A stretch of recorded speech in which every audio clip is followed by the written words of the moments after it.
എന്തായാലും ഇന്നലെ ഞാൻ ആ മാധ്യമങ്ങളെ കൂട്ടാതെ ഒറ്റക്ക് താഴോട്ട് വരണമെന്ന് പറഞ്ഞ് പോയി. കാരണം എന്ന് പറഞ്ഞാൽ ഇവരെ ഫാമിലി എങ്ങനെ റിയാക്ട് ചെയ്യുമെന്ന് അറിയില്ലല്ലോ അർജുനെ കാണുമ്പോൾ. ഞാൻ ആ മൃതദേഹം കണ്ടു.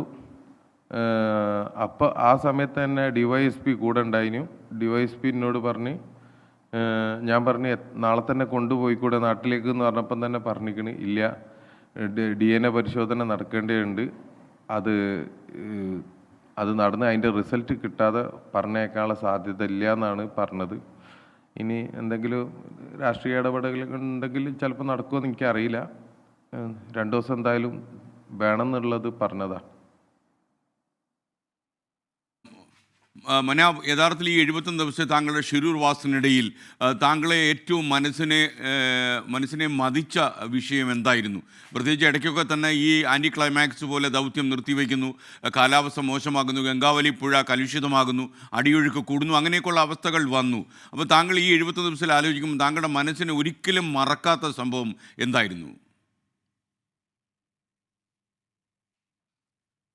ഒരിക്കലും മറക്കാത്തത് പറഞ്ഞു കഴിഞ്ഞാൽ, ഞാൻ ഒരു സമയത്ത് ട്രെയിന് സ്റ്റോപ്പില്ലാത്ത റെയിൽവേ സ്റ്റേഷനിൽ ട്രെയിൻ ഞാൻ നിർത്തിച്ചിക്കണ്. ഒരിക്കലും മറക്കാത്ത വേറെ സംഭവം എന്ന് പറഞ്ഞു കഴിഞ്ഞാൽ, ഈ ജില്ലയിലെ മെയിൻ പോലീസ് ഉദ്യോഗസ്ഥനെ ഞാൻ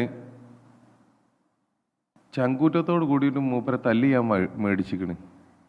ഞാൻ അത്ഭുതപ്പെട്ടിക്കണ്, എനിക്ക് അടി കിട്ടുമ്പോൾ എന്താ വേദനിക്കാത്തതെന്ന്. ഞാൻ ഒരുപാട് പ്രാവശ്യം അടി വാങ്ങിയിട്ടാണ് ഞാൻ ഒരു പ്രാവശ്യം വീഡിയോ എടുക്കാൻ കഴിഞ്ഞത്.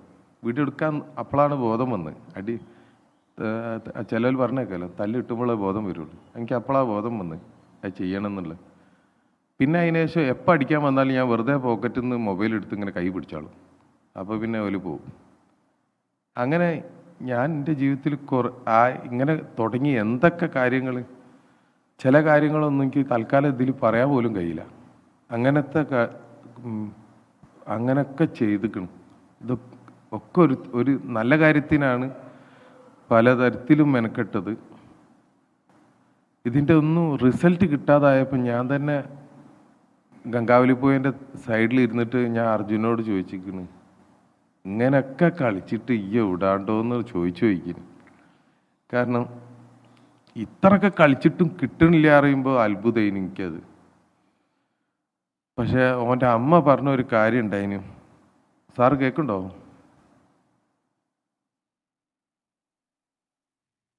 കേൾക്കുന്നുണ്ട് മനോവേ, പറഞ്ഞോളൂ. ഹലോ, കേൾക്കുന്നുണ്ട് മനോവേ, പറഞ്ഞോളൂ. ഓൻ്റെ അമ്മ പറഞ്ഞൊരു കാര്യം ഉണ്ടായിന്, എൻ്റെ മോന് മനാഫിൻ്റെ വണ്ടിയും കൊണ്ടിട്ട് എങ്ങോട്ടും ഓടിപ്പോയില്ല കേട്ടോ എന്ന്. ഞാൻ പറഞ്ഞു, അമ്മ എന്താ പറയണതെന്ന്. കാരണം നമ്മൾ സാധാരണക്കാരാണല്ലോ, നമ്മൾ ഈ സോഷ്യൽ മീഡിയയിൽ വരുന്ന ഈ ലോ ക്ലാസ് യൂട്യൂബ് ചാനലുകാരുടെ ഇതിൽ വീണു പോകും. നമ്മൾ സാധാരണക്കാരായതുകൊണ്ട് അങ്ങനെ ഒരു പ്രശ്നമുണ്ട്. ഏതോ യൂട്യൂബർ പറഞ്ഞതാണ്, അവൻ വണ്ടിയും കൊണ്ട് ഓടിപ്പോയി എന്ന് പറഞ്ഞിട്ട്. ഒരു മകനെ നഷ്ടപ്പെട്ട അമ്മ അതും കൂടി കേൾക്കേണ്ടി വരുന്ന ഒരു സാഹചര്യത്തിൽ എത്രമാത്രം വിഷമിക്കുന്നുണ്ടാവും. ഞാൻ പറഞ്ഞ നമ്മളെ അർജുനെ അമ്മക്ക് അറിഞ്ഞൂടെ, മറ്റുള്ളവർ പോയി പണി വെക്കാൻ പറയും. ഞാൻ പറഞ്ഞു, നമ്മക്കൊക്കെ ഒരു ദിവസം തെളിയും, ഞാനത് തെളിയിച്ചിട്ടേ വിടുള്ളൂ. എന്താ അറിയില്ല, ഇങ്ങനെയൊക്കെ ആയത് ഞാൻ ചില സമയത്ത് ആലോചിക്കും, ഞാനെന്താ ഇങ്ങനെയെന്ന്. എനിക്ക് തന്നെ അത്ഭുതമായിപ്പോയിന്. കാരണം എന്താ പറയുക, ആരോ എന്നെ ഉറങ്ങാൻ സമ്മതിച്ചിട്ടില്ല. ഞാൻ എൻ്റെ ഫാമിലിയിൽ ഏറ്റവും കൂടുതൽ ഉറങ്ങണ ഒരു ക്യാരക്ടറാണ്. 12 മണി വരെയൊക്കെ ഒരു കാലത്ത് ഉറങ്ങിയ ആളാണ്. അങ്ങനത്തെ ഞാൻ ഏത് സമയത്തും ഉറക്കേ കിട്ടുന്നില്ല. അങ്ങനത്തെ ഒരു ഭയങ്കര ഒരു പ്രയാസപ്പെട്ട അവസ്ഥയിലായിരുന്നു ഞാൻ. ഓക്കെ മനാബ് എന്തായാലും താങ്കളെ കുറിച്ച് ഓർക്കും എന്ത് പറയണമെന്ന് എപ്പോഴാ എനിക്കറിയില്ല. എന്തായാലും താങ്കൾ അർജുനോടുള്ള ആ ഒരു കമ്മിറ്റ്മെൻറ്റ് താങ്കൾ നടപ്പിലാക്കി. ഇനി താങ്കൾ നേരെ പോയി കണ്ണാടിക്കലിലെ അമ്മയെ കാണുക. അമ്മയെ കണ്ട് താങ്കളുടെ ദൗത്യം നിറവേറ്റിയ കാര്യം അമ്മയ്ക്ക് അറിയാം, അമ്മയോട് പറയുക.